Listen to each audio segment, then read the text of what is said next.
On. Y'all, we're live recording One Piece. It's been a little bit.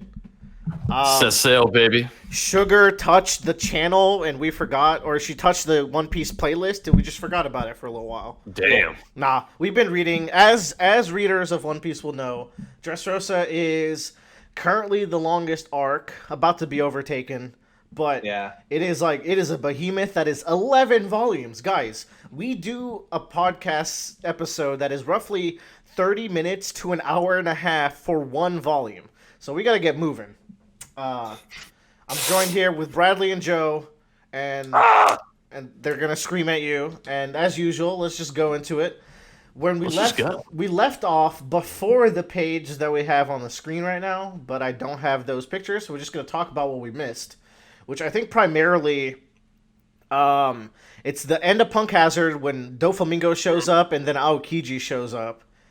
Which, seeing Aokiji was like a big shocker for me back in the day. Mm-hmm. Man, I'm just like, what's our boy up to these days? He's a free agent. I think we've heard that he's allied with the Blackbeard Pirates or something like that.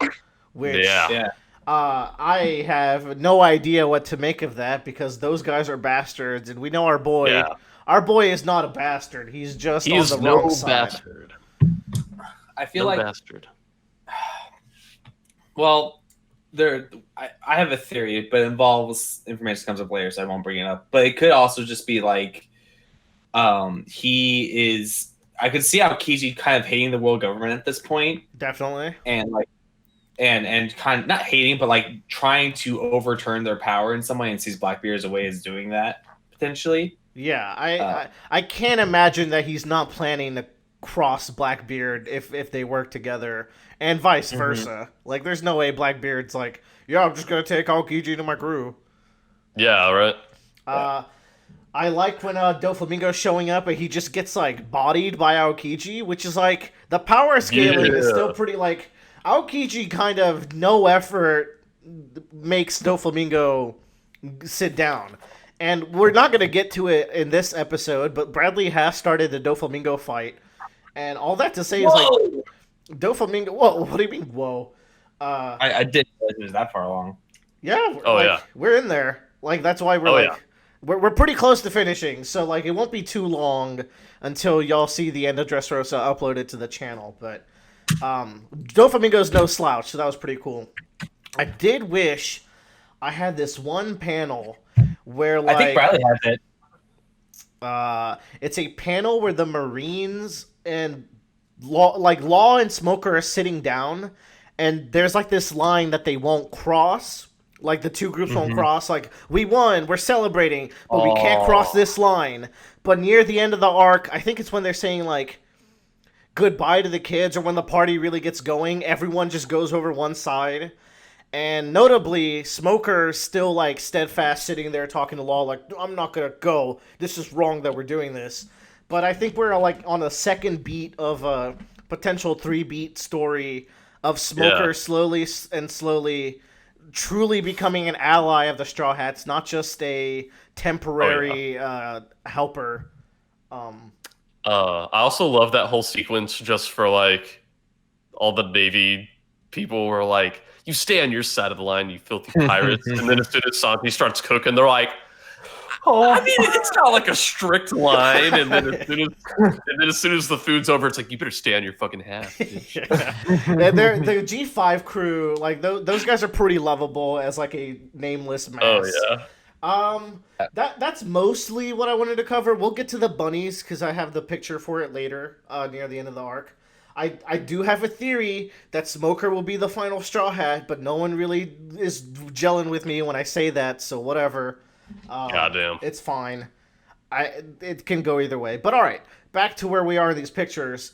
We're now starting Dressrosa around chapter 700. And here you can see my nemesis. We'll talk about why later, but this is clearly setting up a Momonosuke like growth situation where he's afraid to fly, but like maybe eventually he'll be forced to fly. But like Momonosuke is a character who we're definitely gonna learn a lot more about near the end of Dressrosa, like near the middle, where like he's not just a person on the ship anymore. But we'll get there when we get there. Whoa. So, I like this little shogunistic costume of what, or this little painting of what Kinemon pictures the women of Dressrosa like, and Sanji's like, "Whoa, this place is rad." Yeah, let's go. I just love the like grooving suited samurai on the right. I think that's pretty cute. Yakuza. Kinemon's devil fruit is used to great effect throughout this arc, and we'll touch on those when it gets there. So we get our group separation, which turns out to be very important near the end of the arc, where we have the Caesar delivery team, then the Thousand Sunny Guard team, and then we have the picture didn't come through, which is the rest of the crew is working on taking out the factory. So Yeah. I want to talk about these split ups a little bit because I think they're pretty good. I like Robin going with Law. Yeah. I like how I love Usopp going with Law. Yeah, I love Law's relationship with the Straw Hats is just very wholesome, where he just calls them by nicknames, and they call him Traffy, and like they just don't complain about it. They all deal with it. I like the weak trio having to protect the Sunny. They get like a little bit of a plot line with that later on. But I especially like how it's Frankie and Luffy together. That's not a pairing we got to see very much, like, ever since Frankie got interrupted. And I think Frankie and Luffy have some really understated small moments before the arc where the shit hits the fan, but we'll get to those as well. Man, Bradley, what did you think about this introduction to Dressrosa? Because, like, this is some magical shit. So I think I even said this to you guys when I was reading these chapters. Like, the first 1 or 2 chapters I saw Dressrosa, I was like, oh my god, I would want to live here. Like, if I was in One Piece, this is the place for me. Man. And then I find out about a little bit more about what's going on. I'm like, you know what? I cannot wait. Kind of hell on earth. I cannot wait till later. I like one thing that is amazing about immediately, and like rereading this, I want to say, Dressrosa is an arc that I haven't reread since it was coming out, and it is actually the point where I dropped One Piece temporarily just because of some of the core issues I had with Dressrosa, and we're going to talk about how a lot of those issues are no longer the case upon reread. But just with these first 2 pages, like these first 2 chapters, I was like, this is one of the best setting, like, quickest, most efficient, most interesting world-building settings that Oda has done, where he just, like, creates this culture in 2 chapters where you're just sucked in, where they got the dancers and the Colosseum, and it's very weird, and then you got the toys that show up, you got the fairies that start showing up and stealing Zoro's sword, so, like, it's completely wacky, and, like, but it feels coherent. It's not like Oda just put a bunch of stuff together, and it's like all these people live together. Like, there is a very cohesive way that all of these weird magical things exist in this one place. And, it's like I get to look at it and I'm not like, okay, why is there a Roman Colosseum? Why are there toys? Like, I see it and I'm just like, yeah, that's just what the island looks like. It's just this is where we are.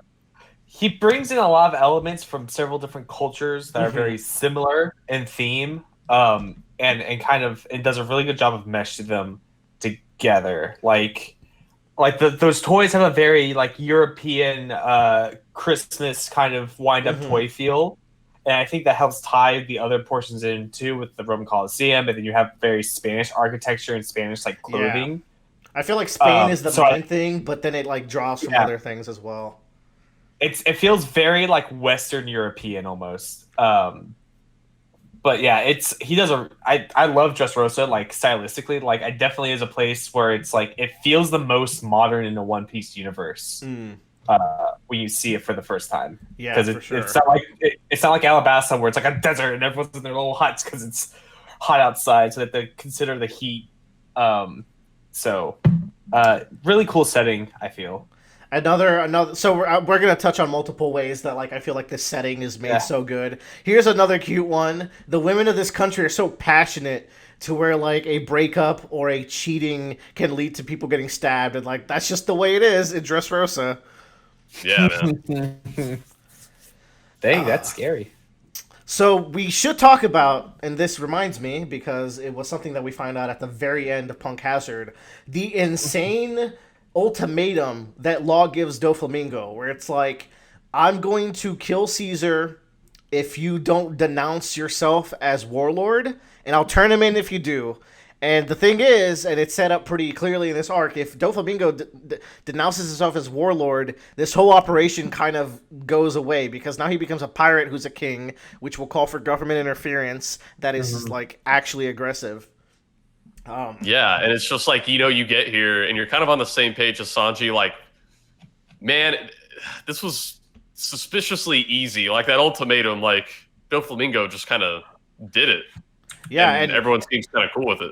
Yeah, they're king. Yeah, like, and we'll find out why in one of my favorite, like, oh shit moments in One Piece. Oh, dude, yeah. Yeah. Here we meet a character that will be pretty important throughout this arc, Fujitora. He is the admiral who replaced, I guess, either Aokiji or Akainu. Both aren't admirals, so there's 2 open seats, and this is one of them. He's pretty badass. He comes off as very wholesome, but I want to point that, like, throughout the arc, even rereading it, I'm having trouble seeing where his, like, allegiances really lie and what his motives really are. But I do remember that by the end of the arc, that's all made clear. Yeah, he like, obviously I've spent very little time with him, but he feels like a weird middle section of Aokiji and Akainu, where it's like, he's here and he has his job and he is going to do it. But there are several moments where he'll comment on things that the Navy or the world government does, where he's like, now's not the time for me to act on how I might feel about that. I'm here to do my job. Though, he's like, I do think some changes need to be made. It's weird. He seems like he's very passively waiting for his chance to strike. Maybe like a tiger waiting to pounce, because his name is Purple Tiger. However, he has a pretty wholesome interaction here with Luffy. Yeah. And Luffy's just like, by the way, you look pretty tough. You could just see, like, Luffy, the emotional mastermind that he is. You just know it. Okay. This cover story is fucking ridiculous. Yeah, dude. This is like almost Ineru levels, where I'm like, what the fuck is this about to be? Caribou, first of all people, is getting a cover story. He shows up in this country where he happens to look like a revolutionary leader, and he befriends the grandma of that revolutionary leader and, like, tricks him into being like, I'm your son. And then, like, by the end, like, there's a wholesome thing where she's like, I knew you weren't my son all along. Like, it is just absurd. It is some of the goofiest shit in these cover stories. Though I have just started one later on where Jinbei's just investigating what happened to this lost sea cat, and it's like, what the fuck is happening? What is the point of this? Like, I don't even know if I've totally finished that cover story yet, but I've gotten a little bit through it, and it's just like, I was like, oh my god, Jinbei cover story. We're gonna see how he's gonna, like, catch up to the Straw Hats, and then I'm sure around the time the cover story finishes, he'll be, like, joined with them. Yeah. And I'm like, oh no, we're just investigating it is just the most non sequitur little adventure that just shows. I guess, like, the point of it is showing how good of a dude Jinbei is. We're like, he's just got a good heart. He's got his little Scooty Puff Jr. mobile in there as well. Which I think is like his little weenie mobile. Man, I fucking love it. Here, Zoro loses his swords to the Tontadas, which we'll learn about later, but this is a good way to split Zoro up. So, like, this arc has so many moving pieces that even reading it in a binge, it is hard to forget how characters got to places they got. And I don't know if you'll agree with that, Bradley. Do you mean easy to forget, or? Oh, very easy to forget, like, how characters even got to the situation they're at, because there's just so much going on. And that might be a personal thing, but I'm like, holy shit, this is dense. So, I remember at one point I was like, what the hell is happening over here again? Why is... I don't remember specifics, but I do remember, like, people just end up going... Like, because everything, like, falls apart before anything even begins. It's so crisscross, so chaotic. But, like, it's like, not only is our Straw Hat crew bigger than it was in earlier parts of the story, they also have guests tagging along with them. Yeah, and they're fighting like an entire team of new people. And there's like a new Navy admiral here, so And- it's like tournament arc going on. And there's a tournament arc, and the revolutionaries are here. Oh my god, yeah, dude, the tournament arc adds so many characters. It doesn't like CP0 show up? Like whatever. We'll Yeah. get there. I think so, yeah. It's Yeah, they absurd. do. It's absurd, but we'll get to it. Okay. Yeah. So we finally get the end story answer of something we've theorized on this podcast. We kind of reasoned it out with Bradley. That when the owner of a devil fruit dies, it'll reappear somewhere in the world. And we found out in Punk Hazard that Doflamingo had a plan to lure Luffy into a trap using the Flame fruit. Which I know Bradley loves Ace very much, so that must have been a big story hook for you as well. And like, let's be real, it's a story hook for everyone. We want to see who gets that fruit. Let's go. Oh yeah. And so I really like this portion. Luffy's willing to give the fruit to Frankie, and Frankie's like, "Nah, I like swimming." But he also doesn't want anyone else to have the flame fruit. This is pretty selfish, and I like it. Like it's kind of like Luffy goes from being altruistic to just being extremely selfish, and it feels very in character, and it makes him feel more human. That he's just like, "Oh man, well you know what? It's like." It was Ace's fruit, but, like, Ace is no longer here, so, like, I don't really care anymore. But, like, I like how he's like, no, it's a memento that I would actually like to keep. It's like one thing, and, I don't know if this is anyone else's take on Luffy, but, like, it's not 100% accurate to say that Luffy is, like, a perfectly altruistic person.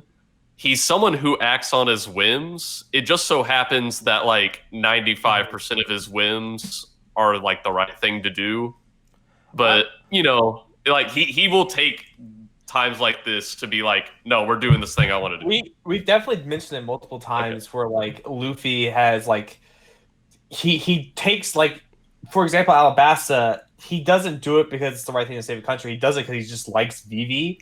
Yeah. And like the same with at the end of Skypiea, they're like, let's just rob the Skypians of all their gold. Now, granted, they were gonna give them all of it anyways, but like he was just like, I'm gonna do this regardless of what they say. Yeah, he's like, I'm taking it. Yeah. Same thing with fucking punching what's his name? Bellamy. Yeah. And we'll talk about Bellamy, man. He's got some shit this arc. There's other things I like in this page, and this arc has so many characters that I feel like myself and the fan base really overlook some very good minor character moments with the Straw Hats, where like they don't even get a lot of the fights near the end. It is like the new characters getting them, right? And it's like moments like this where Frankie, like anyone else in the crew would be like, Luffy, don't fucking go, it's a trap. Except Zoro would be like, hey, can I come with? Because he's a fucking jock. But like, I love how this is a Frankie Luffy moment, because it's like, Luffy, this is probably a trap, but I can say one thing: if this is your chance, don't miss it. He's like, you don't want to regret this later on. Yeah, Frankie is such like a free spirit, manly man who is like, yeah, he's bro, hard-boiled, dude. He's hard boiled. You gotta go do it. And if it was Nami, if it was Robin, if it was Usopp, even Sanji, like they would have talked Luffy out of this. This is the one character that's like, nah, bro, I feel you. Go do your thing. Oh, man, so good. Which leads us to some Sanji shenanigans where he meets Violet, and there's a man I need you to kill, she lies to him, but also it's kind of a truth. And we'll get to it. Yeah, like, this girl, there was so much flopping back and forth between, like, is she truthing or lying? And the answer was a little bit of both?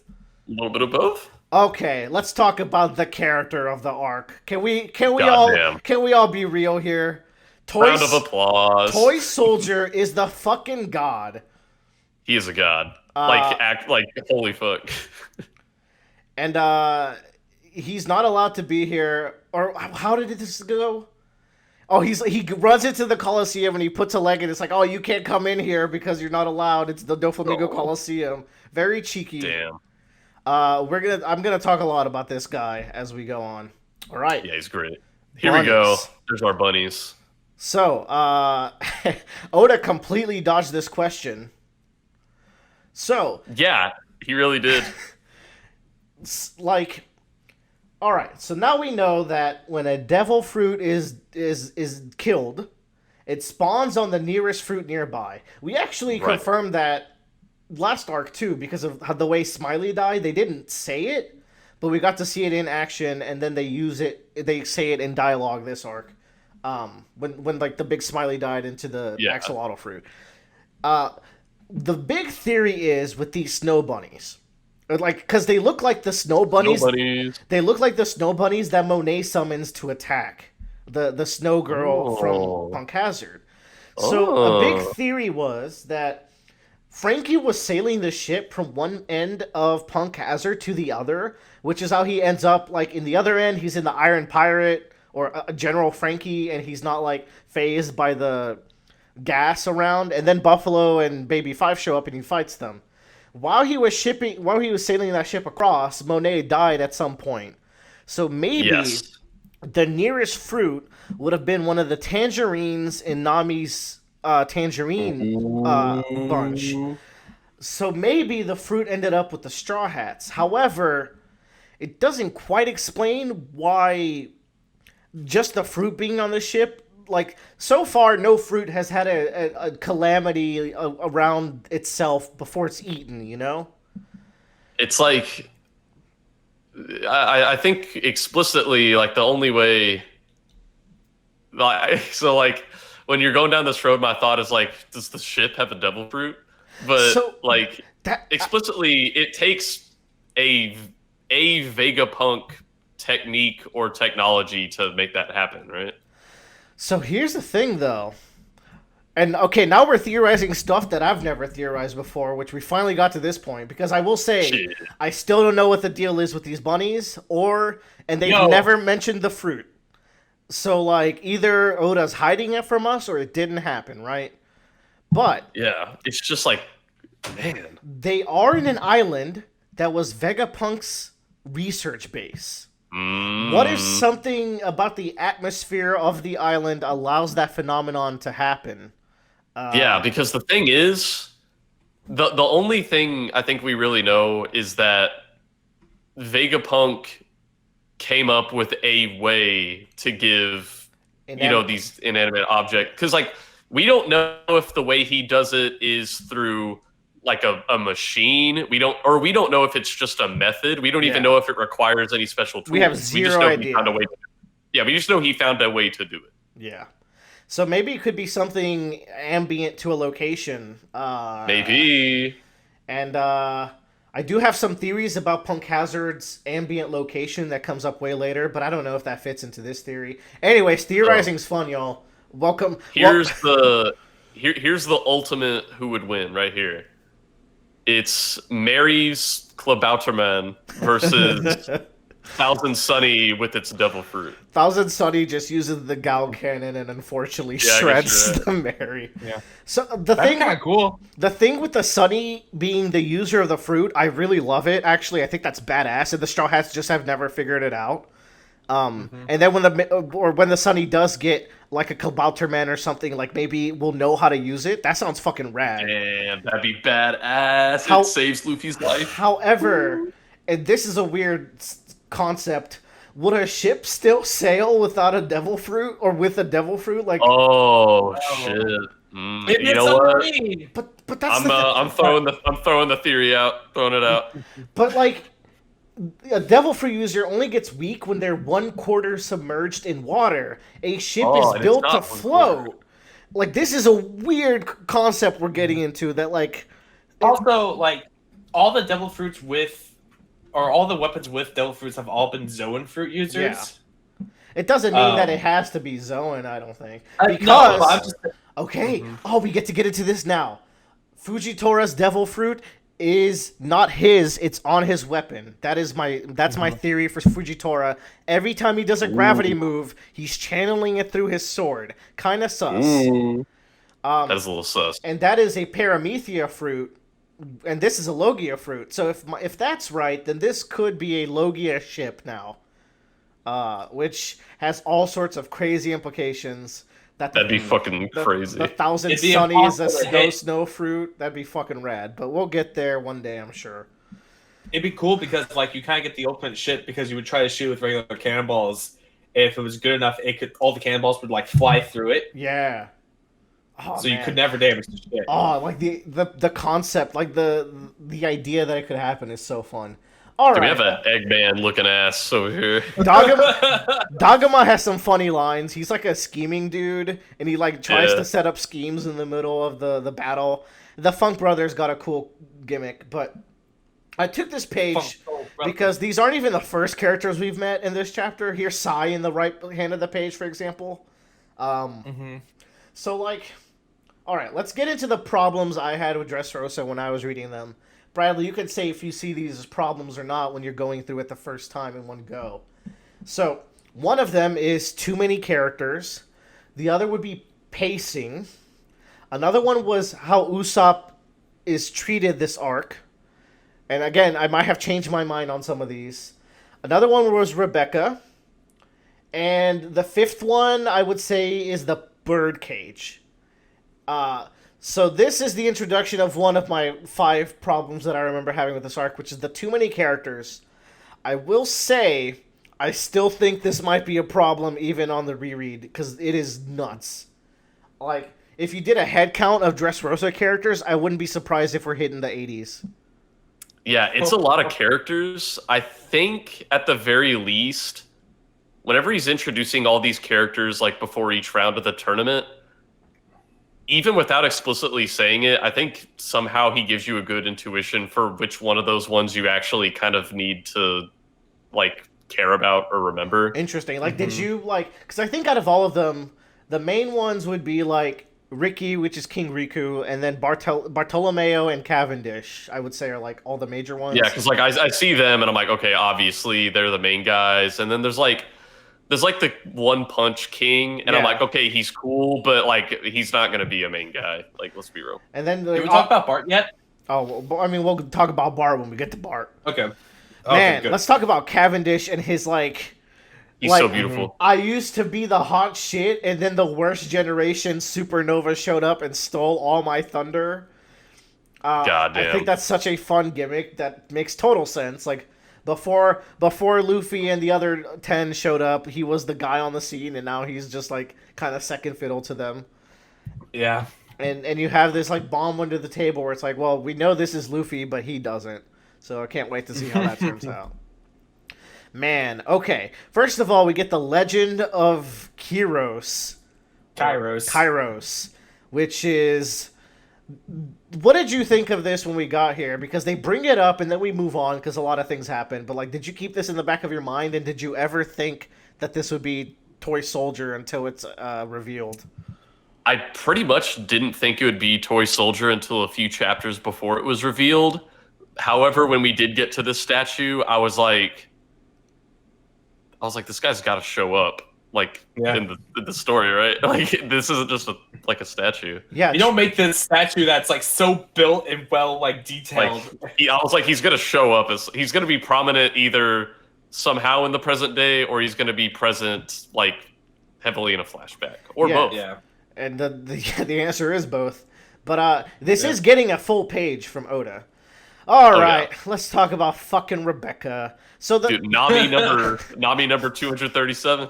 yeah, Number 5. it's pretty. Like her body is just Nami body. Her face is pretty freaking Nami. She does have long hair, and Long pink hair. but so does Nami now. And pink is pretty close to I had orange. I had a thought about Rebecca today when I was driving home, and like, so she's wearing very little armor, and they have the rule in the Colosseum where it's like, oh, well, you're only allowed a certain amount of armor. And I'm like, I bet you he came up with Rebecca's character design and then that rule rather than the other way around. Yeah, So one thing that immediately pisses me off about Rebecca, and this is going back to when I was first reading, is like, I hate her character design, dude. I think it's just like, yeah, it's sexy bikini. Like, yeah, she looks great. If she was a dancer at like a place, I'd be like, yeah, she looks fucking stunning. But as a gladiator, I think this is so lame. Same. But I digress. Rebecca will have very cool moments pretty early on. Stuff that I forgot about that I do respect. And she becomes way important as the arc goes on, so we'll get there as well. It's really weird because so far at least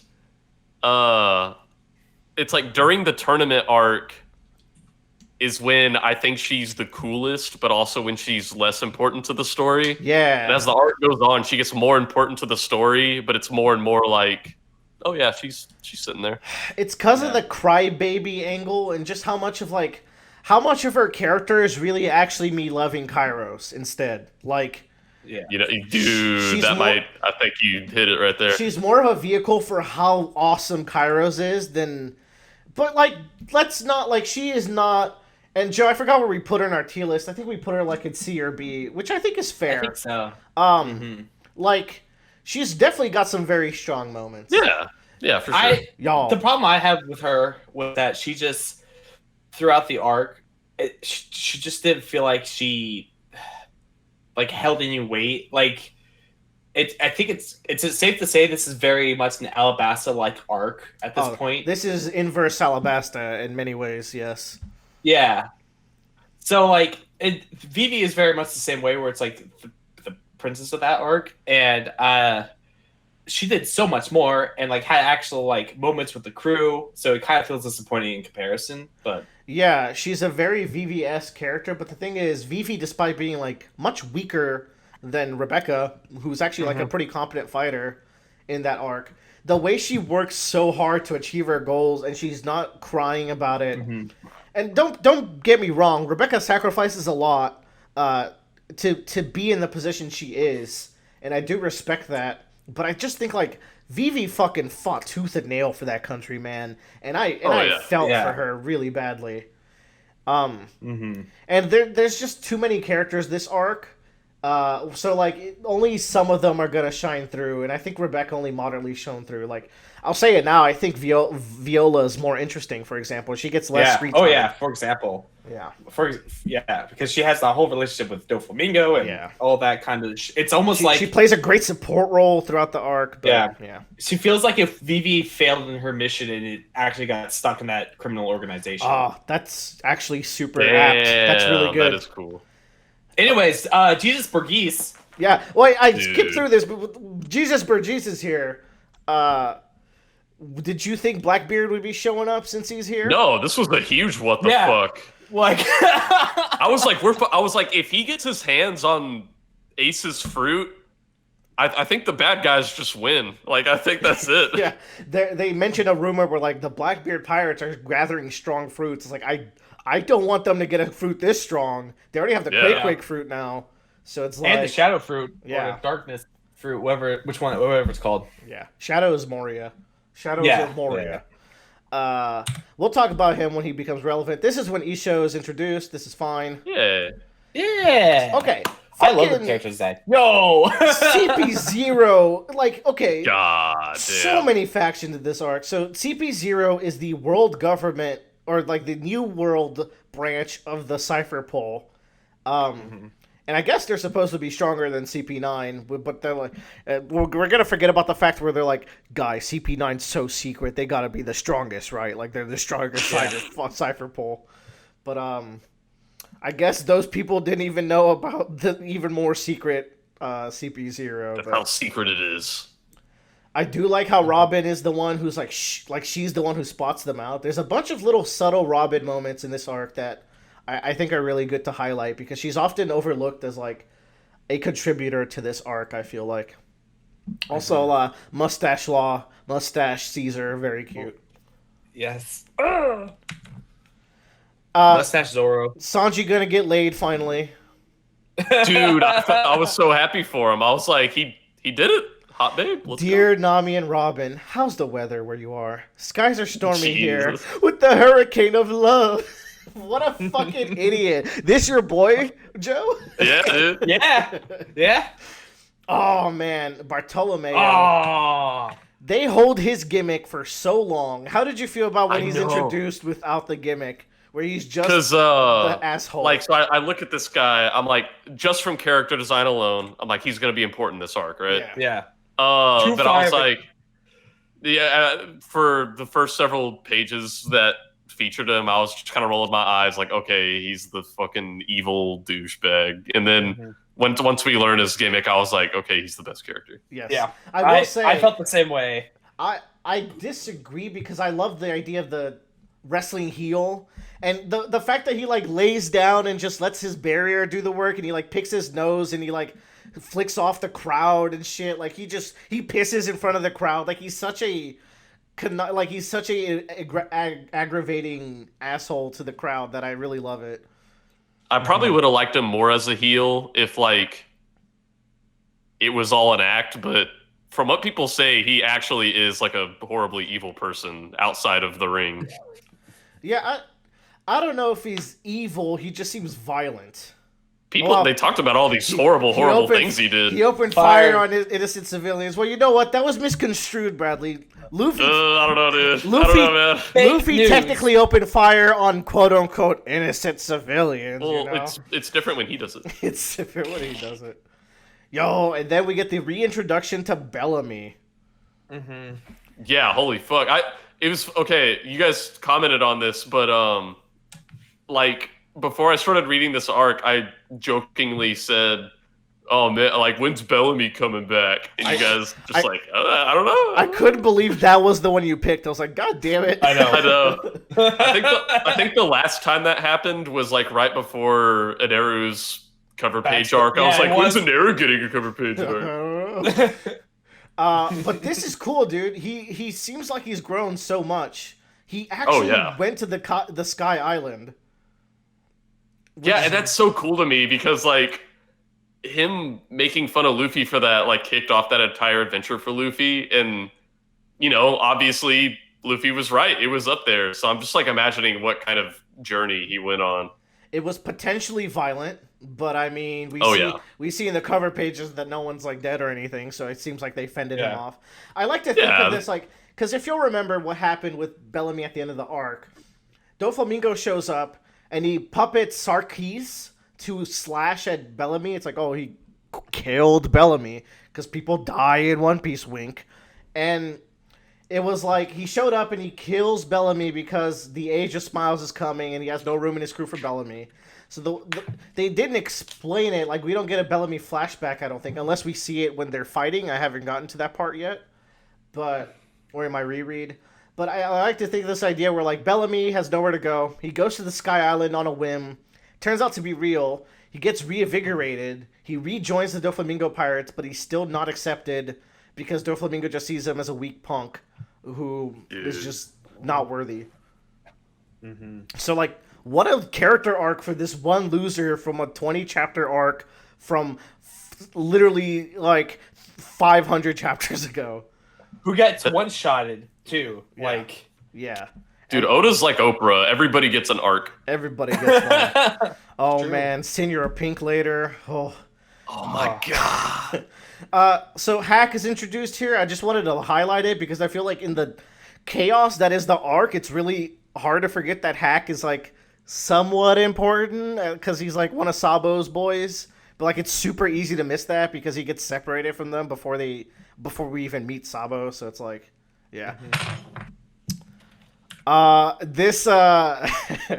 This made me laugh a lot, which is, so Don Chinjao's a character we haven't talked about. He has a big grudge against Garp. And this is where we find out that, like, this is Luffy, where both Cavendish and Don Chinjao find out. And I just like how extreme this is, where, like, Garp nearly killed me years ago, so I've decided that my hatred would extend for at least 3 generations. And yeah, it's just like three's a good number. Three's a good number. And he's saying it with such a docile old man face, where it's like, yeah, it's the perfect reaction. What's this? What's this? I love Grand Soft Caribou. Oh, Gabu. dude, Absalom's a fucking journalist now? Are you kidding me? Oh, yeah. That is such a hot, like, take. Better than fucking perving on people in the showers, Absalom. With your very good fruit. I could have prevented you from being born. Like, that's just going off of, like, what we were just talking about, where, like, he's so extreme with this. He comes off as, like, a pretty cool dude, but when it comes to Luffy and Garp, he just casually will drop the most asinine things. Mm-hmm. Yes, and that's some more of it. I just like Luffy's reaction, where I was like, neither of those are my fault, and I'm Lucy. Yeah. Luffy is just endlessly hilarious. I just think this is cool. I know. Look at him go. The new spring attack where he goes over you, grabs your mouth, and then just and Like, you're proud of our boy. You're like, I look at him and I'm like, you're still not Luffy, but like, look at you, big boy. You grew up a He little bit. stabbed their feet into the ground too. Which yeah, is I forgot. insane. Yeah, he stabs it, goes over them, and I just love the. I like to point out when Oda does good visual things, just the anticipation before like the crack. It just goes from there to crack immediately, so you know that shit hurt. I thought at first, looking at this, that he, when he sprang forward, he went head first, but his fruit allowed him to like reposition his body and head, so he came up the other side, like holding them like that. But that wouldn't make sense when you're holding on the hands. No, it would not. Heads, nah. This fucking shit. I just think it's funny. He looks so funny. I love his little suit. Here we have like a little hint that like this is someone we should care about, because in the tournament Ricky is like the most not like unimportant character, but like he clearly has a grudge against Doflamingo, and we'll find out what that is later. Yeah, with all the other characters, I'm like, yeah, nice name, Ricky. Yeah, fucking Ricky. Also, I think this is the first appearance of a long leg person. If you remember from our from the auction house, there's a list of different selling types. You're right. I don't know if he's the first long leg. I think there might have been some in like backgrounds, or like maybe there was. Where at? I don't know. Maybe. He's the first one in the main story though, right? For sure. Yeah. And I think his whole deal is he's a bounty hunter. I always bitch about how bounty hunters are the like least explored aspect of One Piece, but there's a couple bounty hunters in this arc which I like Django Unchained, who shows up later. I also like, is Ricky's sword a wooden sword? It looks completely blunt, or maybe it's like steel but blunt. I don't know. I think that's it. Just doesn't. I think it's just blunt. It doesn't have a blade. It's like I think that's pretty interesting. Where like he's in these battles, but he doesn't want to hurt his people, as and actually that like works really well, because like the feeling of being controlled to slash your citizens must like really never leave you in a PTSD level. So it makes sense that he would be coming at this with a blunt weapon, so he's not slashing people for sure and triggering that. Holy shit, y'all, this next page is about to be wild. Oh my god, dude. King Punch! I was waiting for this page since the character was introduced. I was just like, I can't wait to see how big this is. And it completely delivered. Like, the impact of this, the shaky lines, it's so well drawn. It's given the right amount of page real estate. And I like the fact that I think this is Blue Gilly gets hit by it like point blank, I think. And he's just he's just no longer a human in this panel. He's just like a fucking blur. Yeah, he's just a shape. Sick. I did not get the page of the big impact, but the impact was big. But the barrier is apparently indestructible, which is one of the strongest paramecia fruits we've seen defensively for sure. Oh, yeah. Mm-hmm. You could get around him, but like front to front, it seems like Bartolomeo can block everything. Also, fun fact, Bart is in Pirate Warriors 4. Yes. He's got a really interesting moveset. Yeah, I'd say he's one of the worst characters because it's so like there's so much setup to Bart's moveset. I feel but it's funny though. You're just sitting there like dropping bricks on people and you're taunting them, and it gives you like bonus damage against them. Cavendish is also in Pirate Warriors 4, and he just zooms around. He can transform into Hakuba and just go nuts. Actually, like overpowered. He's insane. He's not overpowered. You know, like there's way more crazy characters in that game. Yeah, it's true. Man, I'm excited for Bradley to be able to play those games because they're just a fun time. You're gonna like looking at the roster and be like, oh my god, he's in this. Mm-hmm. Kung Fu Luffy. Yeah. Yo, that's a Treasure Cruise. I love, that is, for some reason, this is a legendary unit in Treasure Cruise. There's not many cover page units, but I just think everyone looks dope here. I especially like Drunk Usopp and Kung Fu Chopper being a Kung Fu man. And then, like, Nunchuck, Kill Bill, Sanji looks fucking rad back here. Very good, Oda. You did good. Anyways, to Green Bit. I think I just got this because these fish were in the Colosseum, and these are scarier fish, and it's a good explanation to why people don't generally sail to Greenbit. You have to cross with the bridge. Yeah. Okay, so There's- when yeah, they get to fish. Greenbit, they find a ship jammed into the island. And it's super easy to just be like, wait, why did this happen? And it's not till much later that you realize it's here because that's just how Fujitora travels. He just floats the fucking ship places, which I think is pretty neat. And that also explains why we can't sail in these water because the fighting fish are like that aggressive. How did a ship even get here? They never were on the water. It's very cool. Green bit. Oh, so like we get introduced to the Tontatas in this very totally not like too revealing panel of Robin. Region B. Where that You did good, Oda. You did good. Joe looks at this one every night before bed, I'm sure. It's one of my it's part of a wallpaper collage I have on my computer. The gall of this man to have your mother walk into the room and see this. Well, I She's usually proud. have windows up on everything. She's proud. So... Are you winning, son? You know who is Yes. winning? Yes. Leo. Leo is Yeah. winning. Actually winning. Yeah. His Stitch Fruit is pretty neat. It should be what Gwen has, but alas, it is not the case. You do have to wonder, though. Sure, he stitched Robin, but, like, shouldn't she be bleeding in multiple places in her body? Or is the stitch, like... I mean, I think it's like all magical fruits. It works like it does. It doesn't actually bleed unless they want it to. I guess she doesn't pull herself out. Like, he frees her. Yeah. Mm-hmm. I was just like, now that Robin is not depressed about life anymore, she's just a fucking loser dork like the rest of them. Yeah. She's like, oh, are they all this gullible? Which And then the king says, I am Gancho. It is me. I like the Duntadas a lot. Okay, Yeah, they're this is a adorable. super funny gimmick. She's like, where's my snail transporter? He's like, oh, we turned them wild again. It's just... like first of all, this has all sorts of implications to what a snail transponder even is.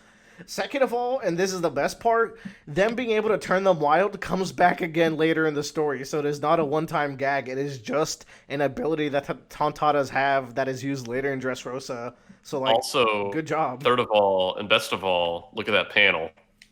Yeah. Damn. Yeah, that's a Yeah. nice snail. Let's go. Mm-hmm. In the long-running list of things that are so easy to not understand about this arc, this little panel where Rebecca is waiting for her match and she goes to the window and she finds this petal is not explained and is not even reiterated, I don't think, until we, like... It might not even be reiterated when we get the flashback. Where, like... I don't think so. The toy... It's a sunflower petal, right? The toy soldier leaves a flower petal. I don't know if it's sunflower petals explicitly, even though the sunflower field has relevance to this arc and Rebecca's character. I think the story is he just leaves a petal to let Rebecca knows that he's safe because as we find out later, like they can't always be together. So it's his way of communicating that he's surviving out there, which just talking about it before we even get to it just like wells my heart up because it's such a good story. It is so good. Oh, speaking of, like, this is when I start liking Rebecca, where she sees it and she's having a conversation with the toy soldier who she yelled at earlier. I forgot why they had a fight. Do you remember, Bradley? They were having like a bit of a fight before this scene. I can't quite remember. Yeah, but basically, when this is all over, we can live together. And it's like, oh, that's cute. But then the implication of like, we can live together goes deeper than you think because they've literally, by law, if they were found living together, they would have gotten in huge trouble. And it's like, the live together is not just like we can be together, but like we can be in the same house as a family. And she doesn't even know at this point how much that would mean to the toy soldier because she doesn't know who he really is. Oh, that's that fucking... toy soldier is so bad guy. So bad guy. Yeah. The big plot twist that Doflamingo never quit the Warlords. Bradley, what you thinking? I was like, this entire nation that they just sailed into is one big trap. It's a death trap. So good. And Doflamingo pulled some strings, to get the media to print out this fake news that worked super well. And I wonder how many people would predict this. Because, like, the newspapers put it out. It's kind of presented like, oh, I guess it happened. It's one of those word of God things you get, like, news around the world. And you just kind of take them for face value. And you never consider the fact that those news could be fabricated. And how powerful someone must be to fabricate those news. Goddamn. So... the Dressrosa arc, I'm not super hot on the Colosseum part. Maybe that's like problem 6. It's a little better this time because I know how those characters are more important than they first appear, I suppose, and you know that going in a second time. So that certainly helped. But like that is definitely not where like the arc is. I think every time we're out of the Colosseum, I'm more interested. Even stuff like Sanji and Viola and the toy soldier and Frankie. And the Tontatas, like, they're really cute, and they have, like, this whole little culture within this massive culture of Dressrosa. But, like, this is the point where Dressrosa really ramps up for me, where, like, this encounter with Law and Doflamingo is just an addicting turn page. And maybe Bradley will agree, because I remember it seemed like you got through this part pretty quick. Oh, yeah, I read, like, 40, 50 chapters in one day. Yeah, this part is, like, very addicting. Here, Sanji gets betrayed, and... he drops some interesting lines. You're lying, Violet, my dear. I know that you have a pure, beautiful heart deep down, and you're being forced into this by wicked people. So when he's saying this, and you're reading it the first time, you're like, Sanji, you're such a fucking simp. You're getting played. Like, even reading this, knowing how the story plays out, it comes off as Sanji just being an idiot. Like he always is around women. And yeah, it's like, even though he is correct... like he's not correct because he has good intuition. He's correct because he's a simp, and he just happened to be right. See, I don't think that's true. I think you're meant to read it as he's being a simp, but I think he genuinely deep down inside feels that this is the truth. I think because also Sanji did the same kind of thing, not towards a female, but towards Jinbei in Fishman Island, and called him out about like you're holding something back, you're not explaining something about your actions, and you need to explain yourself right here, right now about what this all is. All right. Yeah, because he sees through people, and then like he does the same thing back in Water 7 when they see Robin, and he's like, something's not right, and goes after her and like finds her and tracks her down and figures out that she is being forced into this situation. He calls out Jinbei, like you mentioned. There's stuff in Punk Hazard where he's bonding with Kinemon because he sees like there's some value in helping this guy out, even though he like annoys me greatly. Like, and let's not forget, there's an SBS here where Oda lists out what everyone's primary hockeys are, what their hockey focuses are, and Sanji's his observation. And I mean, One Piece works on this whole thing where like you can really feel a person, like there's spirit that you can feel because that is just like a force in this universe, right? And like there's the voice of all things where like Luffy can hear things and Zoro can feel like the breath of things. Like there is a natural force in this world that humans can't really always fully comprehend. But all this to say that maybe people that are good at observation hockey must be good at picking up on these things, and like Luffy inherently has always been like super good at like reading people's emotions, so maybe I could buy that Sanji is too. He's shown himself to be that way. So I'm gonna rate this not simp out of simp. That is, but also simp. But also look at this fucking loser. Yeah, dude. Yeah. All right. Okay. So by the way, in that panel where he's lying on the ground, I thought his hands were still in his pockets for some reason. They're actually behind his back. He's like, yo. So she's got a really cool fruit, but I think that tear whales are some of the most ridiculous things. What's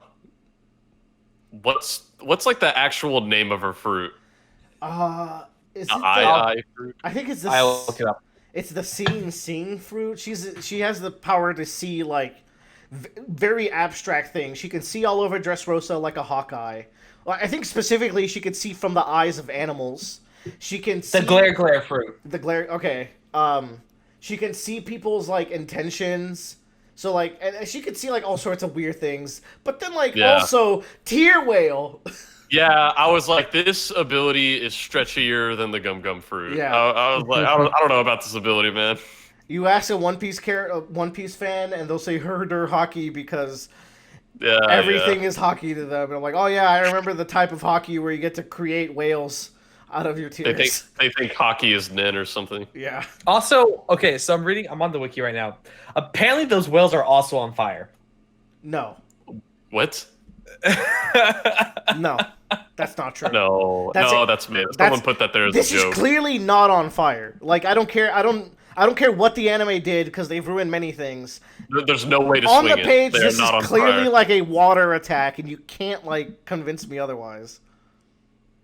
Now, to be fair, there is an aspect of this that probably is hockey. She's probably reinforcing these because like they look dark. However, like Yeah. it's still like some weird application of this fruit that does not make sense. Why are they on fire? They're not. On fire. Joe sent us a picture. They are like, they're on fire. Is Like, that is legitimately. that an anime picture? It's in the Yeah. anime picture. Non-canon. Yeah. Moving on. Yeah. God damn. Well, you know what? To be fair, Luffy can ignite his fist, so fine. Yeah. Hold on. Fine. Man, there was just a lot of stuff I liked in this page. I think I grabbed this page because I wanted to talk about how good Doflamingo's dialogue is. I feel like a lot of One Piece character or villains are like, you like them because of their place in the story and they have some good lines, but oftentimes their lines are also like, I kind of predicted you would say something like that, or like something to that effect. Doflamingo has like this infectious dialogue where it seems like he's just so on top of things and he knows things you don't know about this world yeah. and how it operates. And then, like, he's doing this whole speech where it's like the biggest magic shows often have the simplest tricks, which is how he hid, like, the thing. And the rigidity of the mind in assuming that no one would be so foolish is what creates a man's blind spot. I think that's such a good piece of dialogue that a psychopathic character would say and still feel cool. Where it's like, Yeah. it feels Joker-esque without being like cringy Joker-esque is I guess what I'm trying to get to.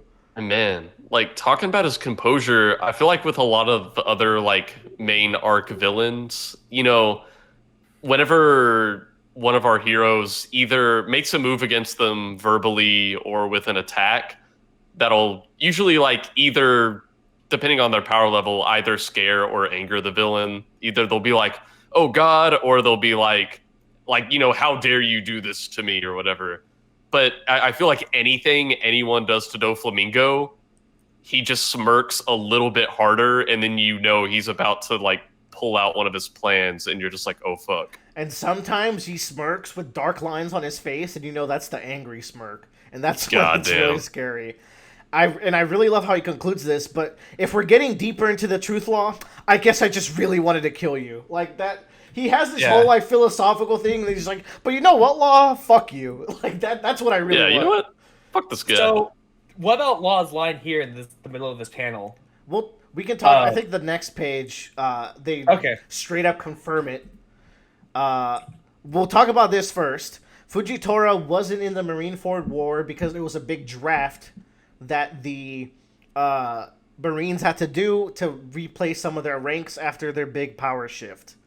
So I always forget about that. I was like, wait, where was Fujitora and Green Bull during the war? Like, I feel like they could have really had some impact. They weren't Marines yet, which is pretty cool. I like the idea of the international military draft. And oh man, this shit, like Law, like basically Law gets hit with the ultimatum from Fujitora. It's like, so Law, are you a warlord? Or are you an ally of the Straw Hats making you work with pirates, which is illegal? And he has to stand his ground in one of the coolest Law moments up to this point. The Straw Hat and I are equals in this battle. The article says we have an alliance, and he sticks with it. Man. And it's like, I was pretty surprised by this, because it's like, Law feels so opportunistic, but like he still feels that way even saying this, but you really get the sense where it's like, I can't do this without Straw Hat. Like, it's... Yeah, and like, you know, Straw Hat isn't here right now, so he didn't have to say this, you know? Yeah, gotta buy some time. The pages in which Fujitora drops the meteor, and then God damn. even Doflamingo's like, "What the fuck, dude? Like, this is gonna hit me too." So Law and Doflamingo have to both cut through the meteors, and this is the outcome. We're getting to some light Dragon Ball Z levels at this point. This is the power level we're working with at this point of the story. I think Fujitora's fruit is busted. The meteors he brings down are way too big. Plus in Pirate Warriors 3. Yeah. Thankfully, they nerfed him because in Pirate Warriors 3, he could clear entire rooms with one non-super move. It was ridiculous. Jesus. You just hold his R1 and you let it go, and it clears out the entire room. Mm-hmm. Yeah. Maybe it wasn't this set of panels, but all right, Joe, we'll talk about it. Doflamingo being a celestial dragon, that revelation is fucking mind-blowing. Yeah. And They're all rotten. they're all rotten to the core. Well, we do learn a lot about Doflamingo's past, and I don't know if you've gotten to that point, but it's very interesting. And we'll talk about it when we do get there, because it's very worth talking about it with context. But just the idea that a celestial dragon is now a pirate warlord is pretty unique for this world. We haven't heard of anything like that. Every celestial dragon we've met are those fuckfaces in their bubble helmets, not wanting to breathe the air of normal humans. Yeah, and what I'm waiting for now is because like I've been so conditioned by Oda to be like celestial dragons are fucking trash, they're evil, and then I'm sure at one point maybe there's gonna be a character where it's like a celestial dragon, and I'll meet them, and just by instinct I'll be like, oh, they're probably terrible, and then it's like maybe they're not a terrible person. They're all scum. You know They're how all scum. you used to say all the fishmen were scum, and then you change your mind? Well, the celestial dragon are all scum. I hate fishmen. Man, okay, this insane link of the Tontatas and Noland is such a far-reaching pull, but also it's the same arc as Bellamy. So, like, Oda really, like, plants these seeds so well. This is the most ambitious crossover event in history, and it's all within one franchise. It's all one story, and it's still the most ambitious crossover in history. And the thing is, even back in the Amazing Nolan flashback, they talked about how Nolan would tell fairy tales about the time he traveled to the land of the fairies. And it's such a throwaway thing. And then we get to the land of the fairies and like, yeah, dude, Nolan was the best. It's like it was all real. Jesus Christ. God, Nolan, that son of a bitch. And Usopp starts this long con of we are all descendants of Nolan. We are all lands. I am Uso land. This is Robin land. Mm-hmm. I really like this. You are so wicked. Ooh, Robin getting sassy. But you are so wicked. Usopp's face when they're like, yeah, he's gonna be our hero. He's like, on God. Oh yeah, on God? On God? Very fun face. But yeah, man, like...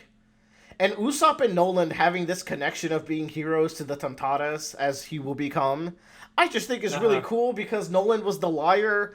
So, like, much later in the story, even after the arc is introduced, he gets a weird link with Usopp that you would have never expected. It's like, man, such a great story where, like, rereading it just feels so great because of that.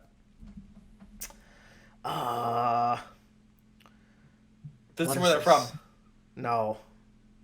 Oh yeah, these are the prefectures that they're from. I think this is Law's nickname for everyone. I don't even think it's where they would be. I don't even think it's where they're from, because he kind of already did that with countries. Well, this is if they were from Japanese prefectures, I think. Yeah. It says if the Straw Hats were different prefectures. Ah, gotcha. I from what I know of Okinawa, that seems to fit Luffy. Osaka people have a accent. I know that they're always depicted as like country people when they're translated over. I think I got this because Usopp is called the Nose. And Brooke is bony, so I feel like that's... Zoro is a Hokkaido gal. Hokkaido gal Zoro. Yeah. You would think Sanji's a Hokkaido girl, but I like how Nami's just Nami, and he calls Robin by her last name, which is pretty cute. Mm-hmm. And then I also got this.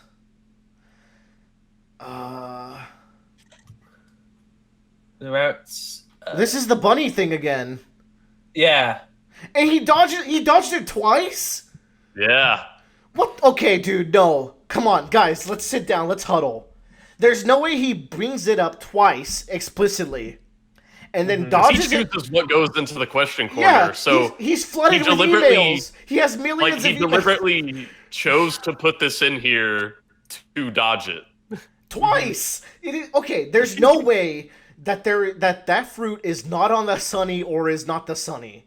I don't know how it works fundamentally, but it is too suspicious, and it is such a long hidden little secret where we still don't know the secret about it like 300 chapters later. So it's especially because literally this arc is when, and the arc before it, they introduced the idea of the fruits transferring and the power the devil fruit powers transferring. So there's no way that like it's not there. Because here's the thing. You know what?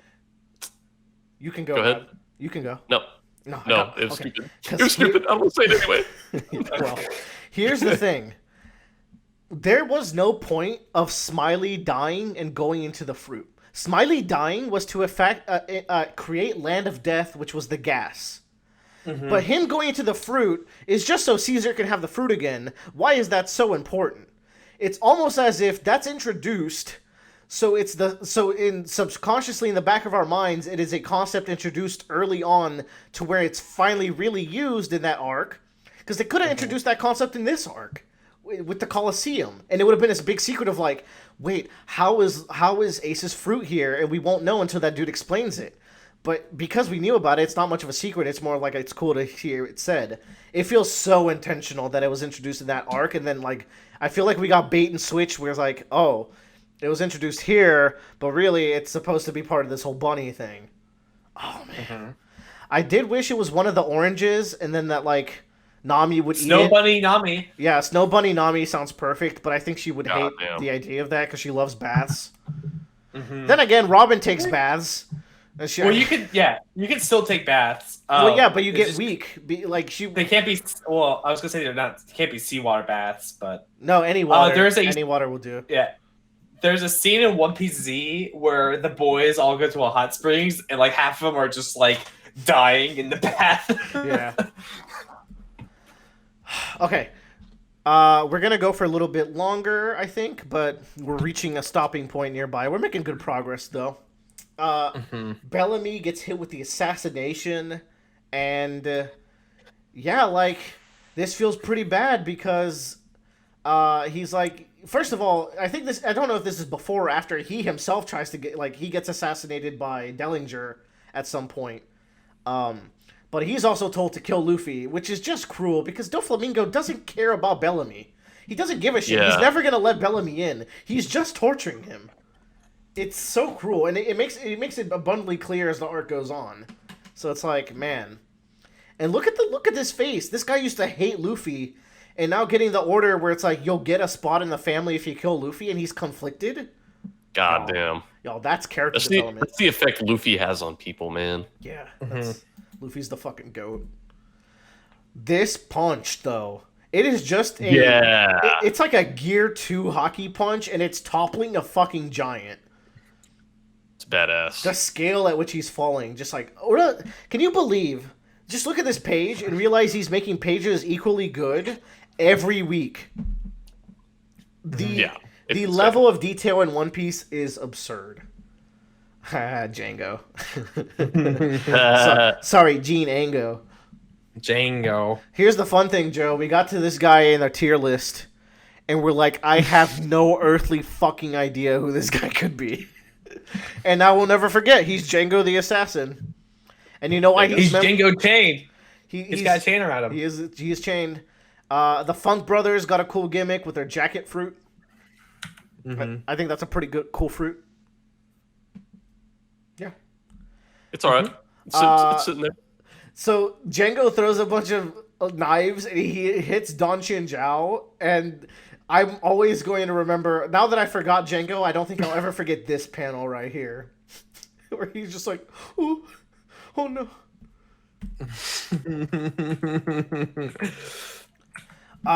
This is good world building too. There are 2 laws strictly observed in Dressrosa ever since Doflamingo started his reign. You can't go outside at midnight, and then humans can't sleep with toys. Or wow, I said that in a way that is like much more sexual than intended. They can't be at home. They cannot live with toys. And you know what? Both of these rules make a lot of sense. One of them you could just be like, oh, because they probably do shady shit at night. But really, they're both the same rule. It's because the toys need to go into the factory at night. So if they live there, like, it would raise all sorts of problems. Where it's like, where were you last night? You were gone all night. It's like, oh, I was being a slave. Which is incredibly dark, but it's cool that this is set up now. Also, Tank Leg Frankie, and everyone's like, is that a toy? Oh yeah. Every toy. This is when we get the big bomb drop. Every toy in Dressrosa was once a human being.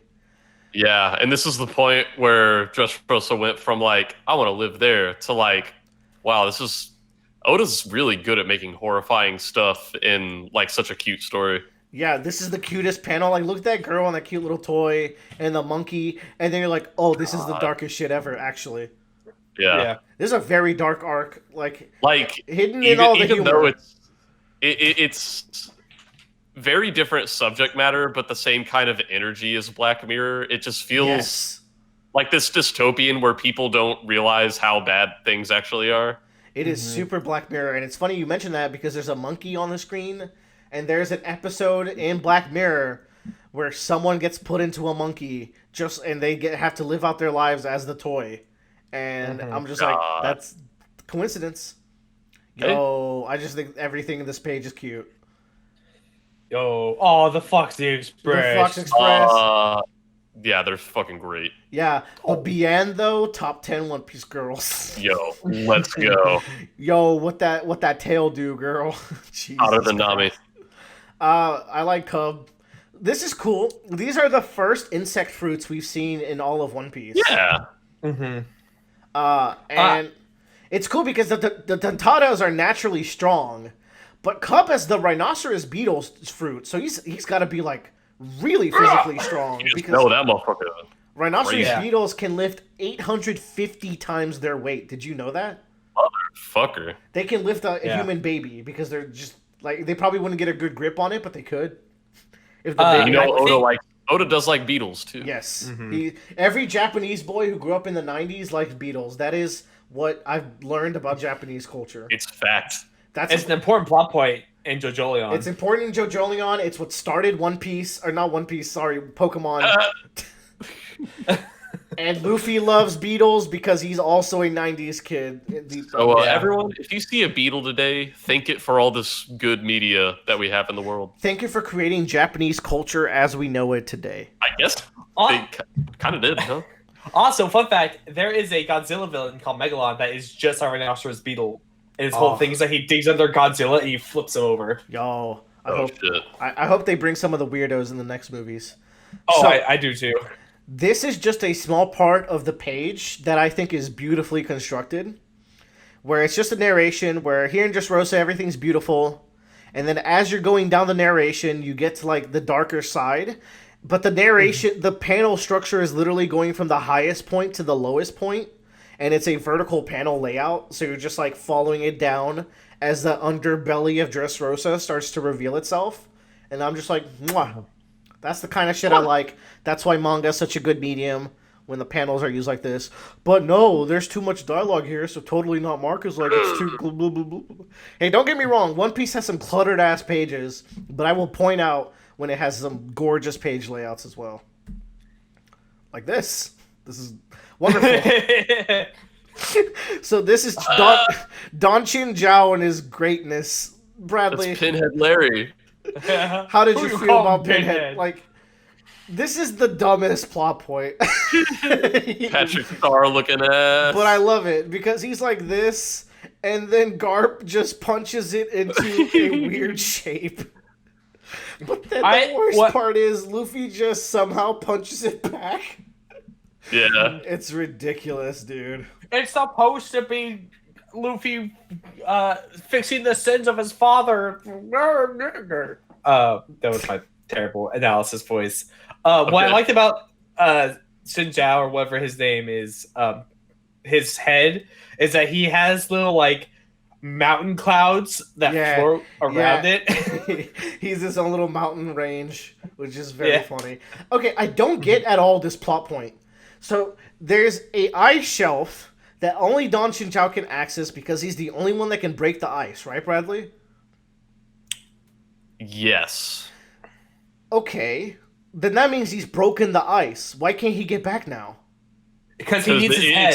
It's so cold up there that the ice refreezes. Okay, the ice refreezes. Okay, that makes sense. Granted, I came up with that just now, and that's probably what it is. I mean, that has to be it because he cracks. I mean, he cracks a huge portion of the ice shelf. I will say. So that must be that motherfucker gone. Anywho, I hope he makes it back to his treasure. Yeah.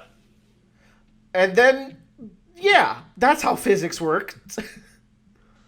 Yeah, I mean, it's something. I will say, what's cool about this is that this is the first Conquer Hockey opponent that Luffy's ever faced, where it's a Conquer Hockey battle.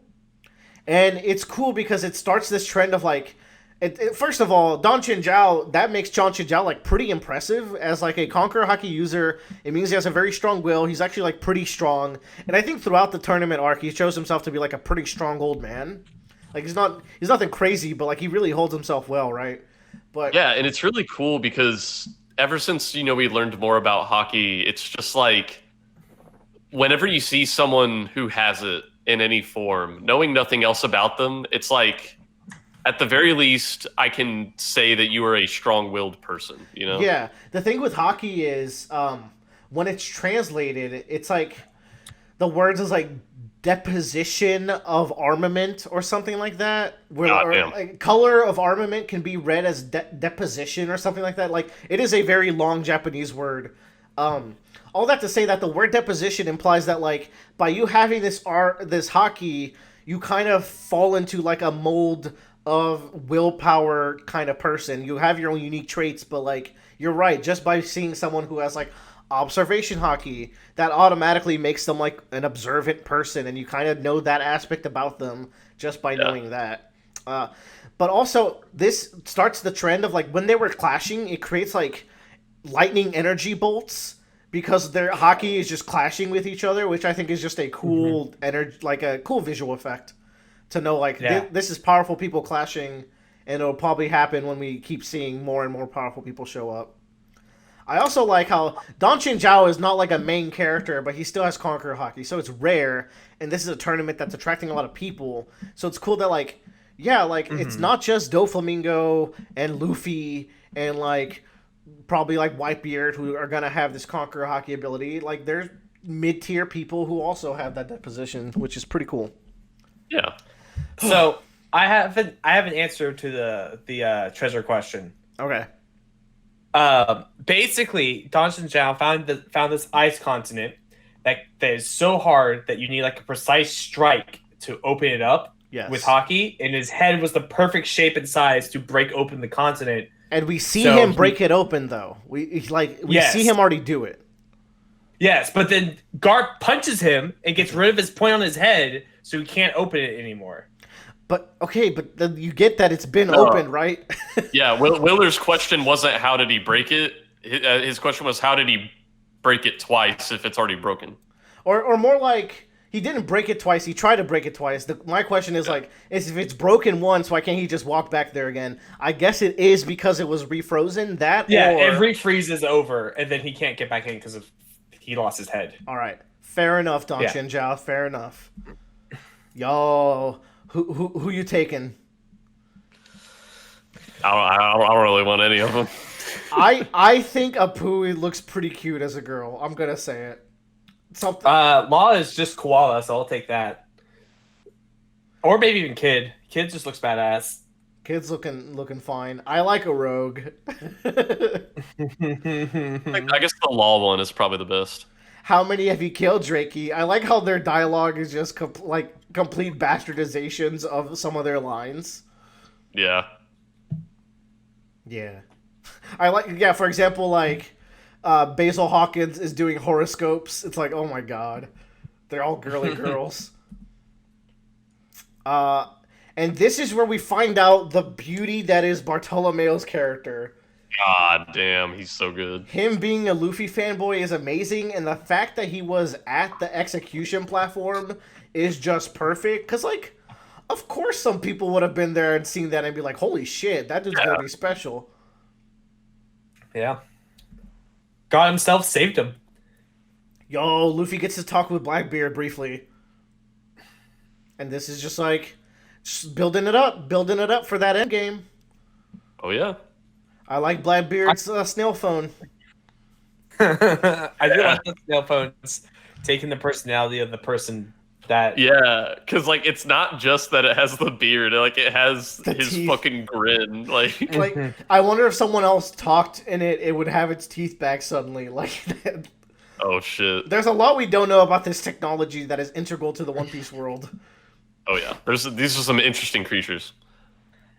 Mummies. I like how anytime Luffy sees bandaged people, he just always gets the wrong read on them. But this is just kind of sad because these were all like soldiers that fought against Doflamingo, and now they're just left here to fight endless battles. And they have looking back at all this Colosseum stuff, it feels like it was a whole different arc than the stuff I'm on now. Right? Like, it is a whole different arc. This arc is massive. It's longer than some manga series, you know?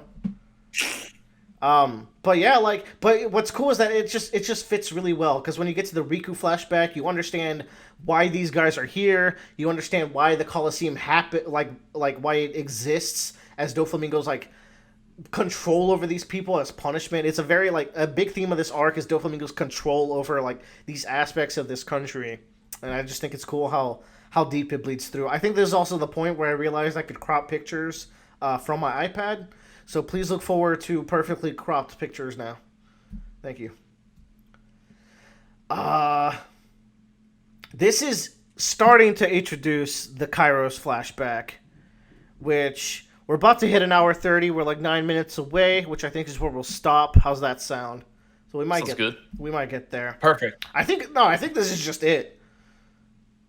Yes. Dude, this fucking guy. This is the, as proof of my presence, every morning I will drop a flower petal through the crack of the window. Super cute. And, so we get more of this flashback later. That's what I'm getting confused with. So we get this flashback from Kairos' perspective, but then we get it from, Rebecca's perspective, where we get, more of the truth, more of, why they're in this situation, why, they have to hide Rebecca.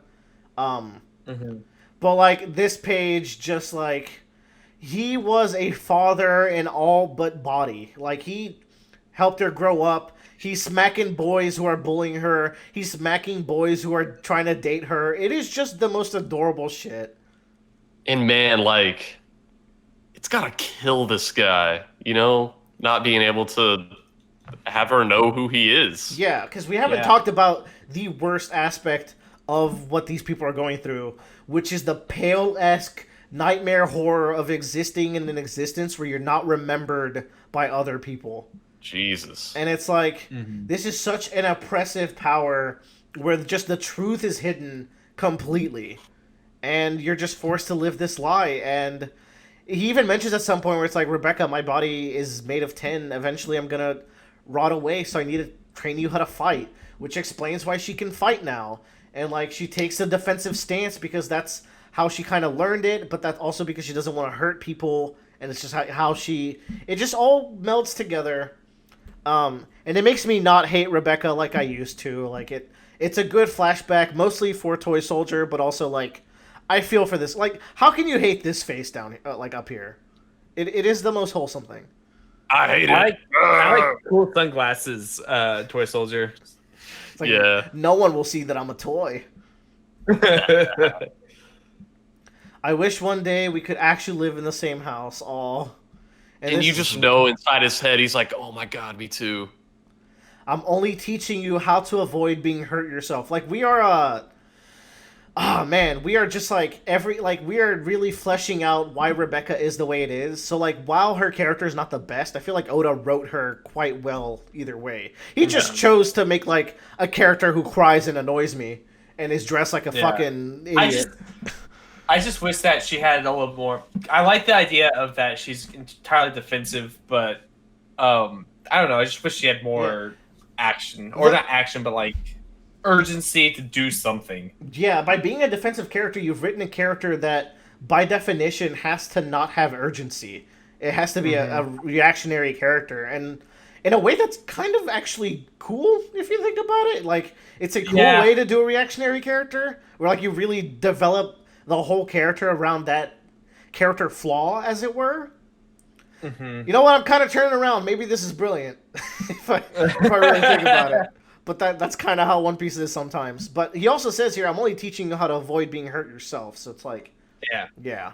And I used to hate the defensive aspect of her, but there's a moment in the Colosseum where like she trips someone over, and she does it like it's not like a damsel in distress way. She's kind of cheeky with it, where like she like dodges and then pushes them over like very explicitly. And I remember her being like a little more like, don't hurt me, you woo, which is just not how she really is. Like, I just had a wrong conception of her from what I remember. Keep in mind, this was like 6 years ago. But then you get that flashback, and she walks out into the Colosseum, and everyone's booing her like I am. And I'm like, wait, am I wrong? Am I the baddie? God damn. That's fucking I great. do think this panel is fantastic.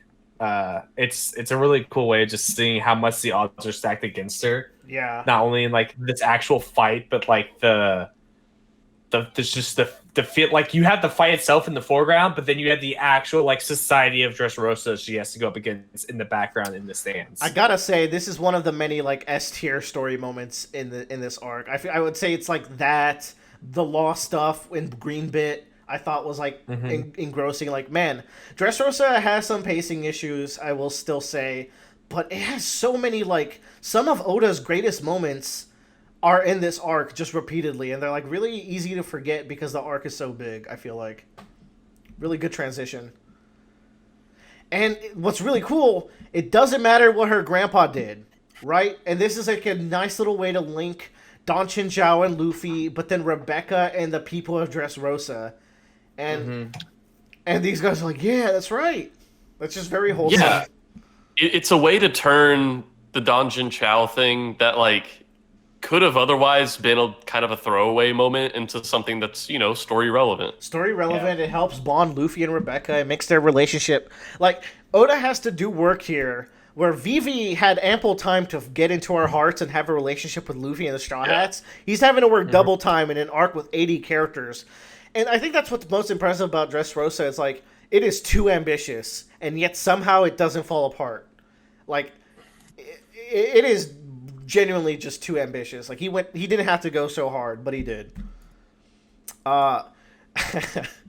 So, like, what do you think of this Giola session? It's kind of goofy, but I kind of like how it ends.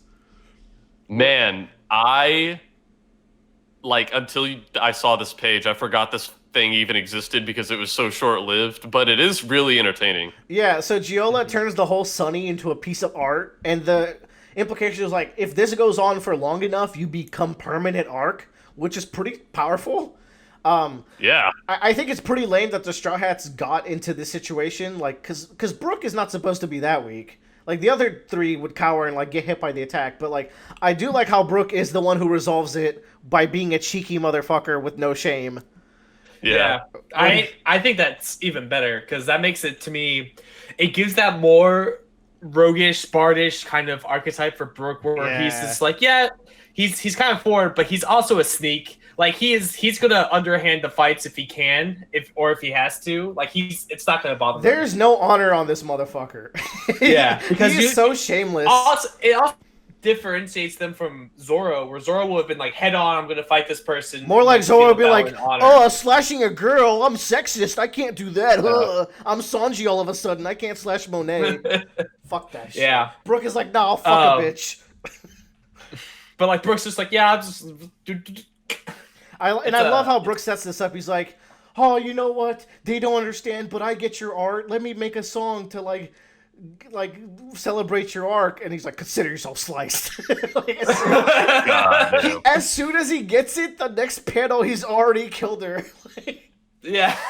Forgive me, I don't know much about art after all. I don't really have an eye for it, man. Come on. Come on. Get it? I will say Brooke was a little annoying when we returned to Sam Bodhi, but in Punk Hazard in this arc and every other arc, it's straight W's. He's just so entertaining. Oh, yeah. Every scene he's in is enhanced. Right. Doflamingo, we talked about Doflamingo being a celestial dragon.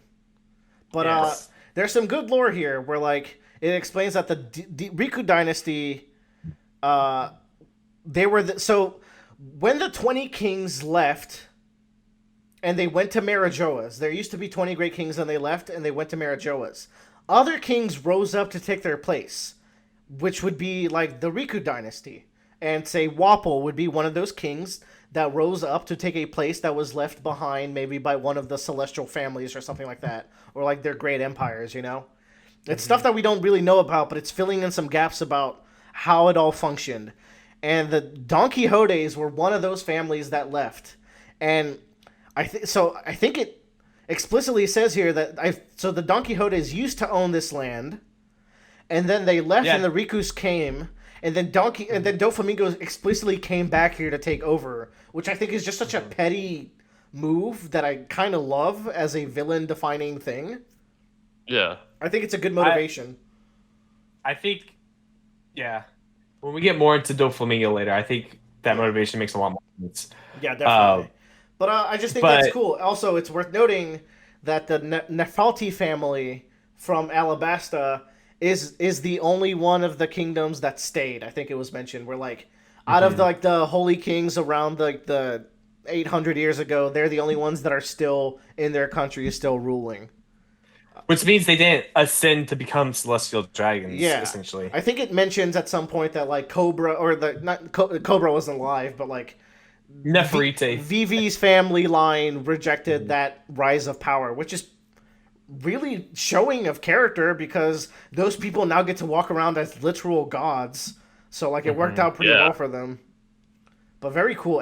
Anything about the Void Century is just endlessly addicting.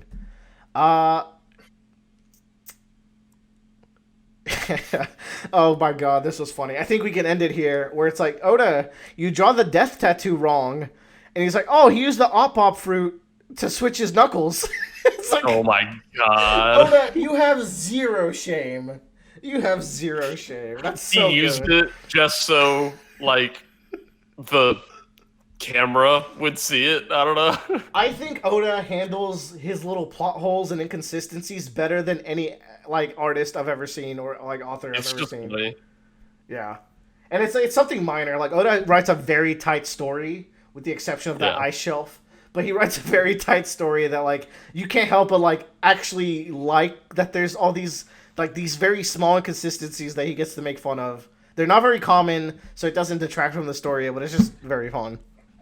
Yeah, but those are farts. Farts. It's the land of farts. Yeah. Sometimes Oda is 12, which I think you guys can relate to that. You guys are 12-year-olds sometimes. Not me. I'm a big boy. Nah. Always big boy. Okay, guys, I think we're good for today. We probably got like a quarter in. Like, I feel like we're about to get to the Usopp stuff. That's about the halfway point. The first Usopp stuff, the second Usopp stuff is godlike. We'll get there. All right, thanks for joining us. We'll probably like meet up sometime early next week and like do another catch-up session since we're so behind. Yeah, because like there's still a lot of chapters that I've read that we can go through. Yeah, we'll probably finish sometime soon, but we're definitely not going to be doing it in one video because it's just too long. It's got to be like at least 4 videos, so keep that in mind if you're waiting. In the meantime, go check out our JoJo tier list and our podcasts. Please. Okay, thank you. Bye. Like, comment, subscribe.